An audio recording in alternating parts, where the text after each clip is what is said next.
Na zaidi ya wanawake 1000 katika eneo bunge la Budalangi katika kaunti ya Busia wamehitimu katika mafunzo ya kupambana na dhuluma za kijinsia yaliyoandaliwa na shirika la Child Fund katika wadi 4 za Bunyala. Akizungumza katika eneo la Port Victoria, chifu wa Bunyala Magharibi Alfred Namwakira amesema kuwa tangu mradi huo uanze miaka 3 iliyopita visa vya dhuluma za kijinsia vimepungua kwa kiasi kikubwa. Aidha, afisa wa watoto wa Bunyala Kusini Christine Adundo amesema mafunzo hayo yameshuhudia ama yamehusisha wazazi, watoto ili kuimarisha ulinzi wa haki za watoto.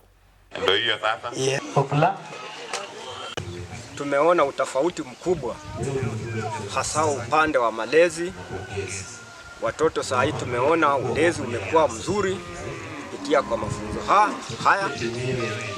Hata mambo changamoto ambazo tumekuwa nazo upande wa defilement, upande wa gender based violence, ninaona umepunguka pakubwa. Kazi iliyokuwa mbaya mashinani kama GBV ya watoto saa hii imepungua. Watoto kama mimi daktari wa kijiji, kumekuwa na changamoto ya wamama kupeleka watoto kliniki. Mama anaashumu tu, lakini sasa saa hii wanapeleka watoto vizuri, hakuna defaulters. Wa nurturing care inahusisha watu wote. So katika mradi wa Child Fund umeweza kusaidia community kujua kwamba pia hao wanaume pia hao wanaweza fanya nini, wanaweza jihusisha katika mambo ya ulezi.